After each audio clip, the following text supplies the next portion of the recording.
भगवान श्री रमण महर्षि विरूपाक्ष गुफा के निवास में आरंभिक वर्षों में मौन रहे।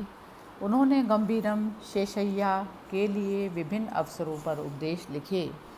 शेषैया की मृत्यु के उपरांत उनको सुनियोजित करके आत्मानुसंधान सेल्फ इंक्वायरी शीर्षक से पुस्तक प्रकाशित हुई। इसी प्रकार से उन्होंने उसी अवधि में शिव प्रकाशम पिल्लई को प्रश्नों के उत्तर दिए। वह संकलन मैं कौन हूँ, हु एम आई, पुस्तक के रूप में प्रकाशित हुई। आश्रम द्वारा प्रकाशित दूसरी गद्य पुस्तकें उनके द्वारा नहीं लिखी गई, बल्कि मौखिक संवादों का संकलन है जो प्रश्नों के उत्तर में के रूप में है। उनकी कविताओं को दो वर्गों में बांटा गया, एक जो भक्तिपरक है और दूसरी सिद्धांत परक। प्रथम में प्रेम प्रधान है, द्वितीय में दर्शन। अरुणाचल पर 5 स्रोत में से पहला वर्ग संपूर्ण रूप से विरूपाक्ष गुफा की अवधि में लिखा गया। उनमें भक्ति के तत्व अद्वैत का बहिष्कार नहीं करते, बल्कि पूर्ण रूपेण ज्ञान में संयुक्त हो जाते हैं। वे भक्तों या मुमुक्षुओं के दृष्टिकोण से लिखे गए थे, यद्यपि कि जिसमें उन्होंने लिखा कि वह वास्तव में सर्वोच्च ज्ञान में स्थित था, एकत्व के आनंद में डूबा था, जहाँ इच्छा का कोई दर्द नहीं था। यही कारण है कि वे गीत भक्तों के हृदय को शक्तिशाली रूप से द्रवित करते हैं। 5 स्रोत में 2 का 11 एवं 8 छंद का उल्लेख पहले ही किया। 11 छंद को भगवान ने न केवल एक मुमुक्षु के रूप में लिखा, बल्कि उन शब्दों का भी प्रयोग करा, वह जिसमें परम ज्ञान की प्राप्ति नहीं की है। स्पष्ट रूप से प्रमाणीकरण की इच्छा से एक भक्त अरविंद बोस ने उनसे पूछा कि क्या उन्होंने वह भक्तों के दृष्टिकोण से भक्तों के हित के लिए लिखा, तो भगवान ने स्वीकार किया कि वैसा ही था। मदुरै में ही रमण संपूर्ण ज्ञानी हो चुके थे। 5 स्रोत में से अंतिम भगवान ने पहले संस्कृत में लिखा, फिर उसका तमिल में अनुवाद किया। इसके लिखने की कहानी चकित कर देने वाली है। गणपति मुनि ने उनसे संस्कृत में कविता लिखने का अनुरोध किया, तो उन्होंने हंसते हुए उत्तर दिया कि वे संस्कृत के आधारभूत नियम नहीं जानते, ना ही उन्हें संस्कृत के व्याकरण एवं छंद की जानकारी है। मुनि ने उन्हें एक छंद की व्याख्या की और उनसे प्रयत्न करने को कहा। उसी दिन शाम को भगवान ने 5 पूर्ण छंदों की संस्कृत में रचना की। संस्कृत की ये छंद सैद्धांतिक एवं दार्शनिक अधिक हैं। अरुणाचल पंचव्रतन के 5 श्लोक निम्न प्रकार हैं।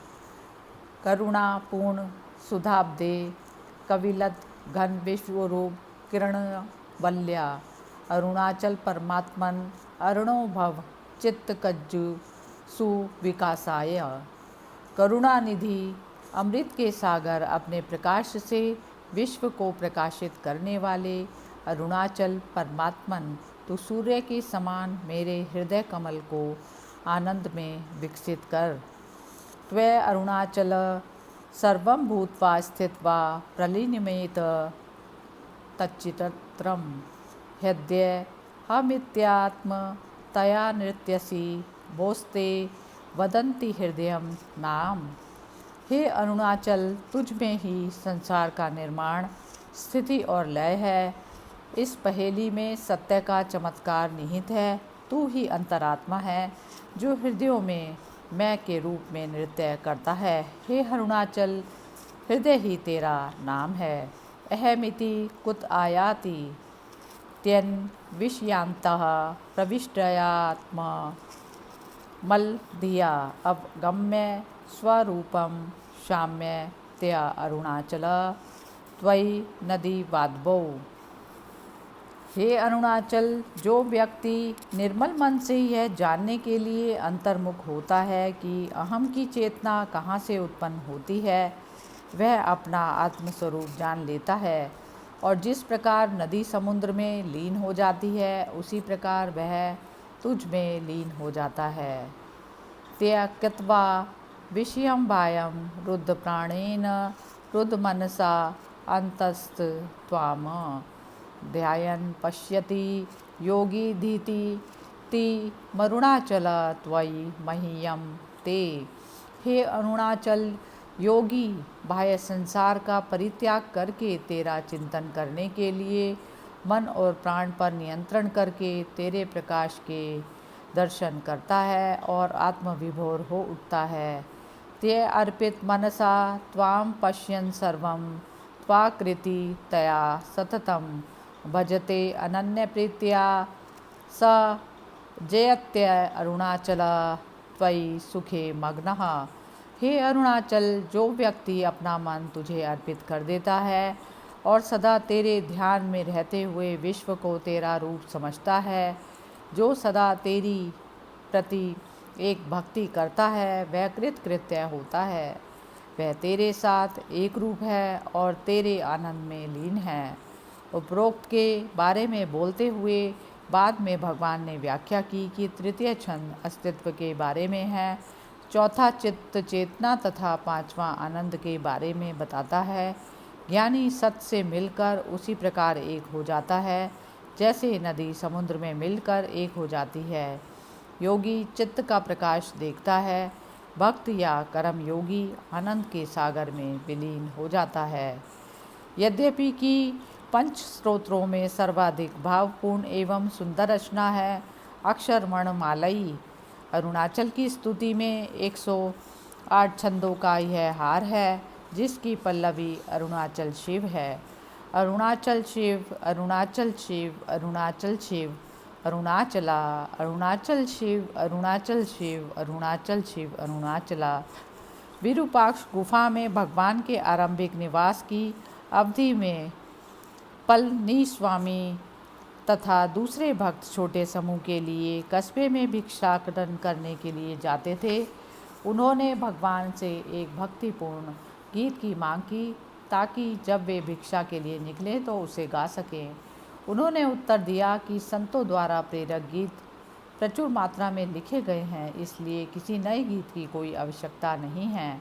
शिष्यों ने अपनी मांग जारी रखी।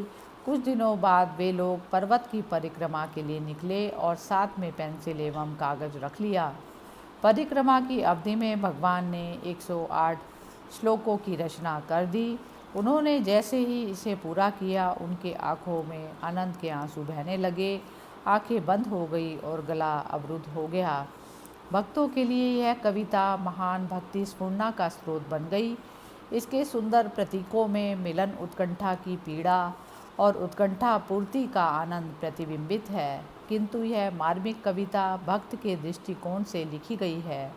इस कविता के 108 पद तमिल वर्णमाला के क्रमिक अक्षरों से आरंभ होते हैं। अन्य कोई कविता इतनी अधिक स्वतः स्फूर्त नहीं है।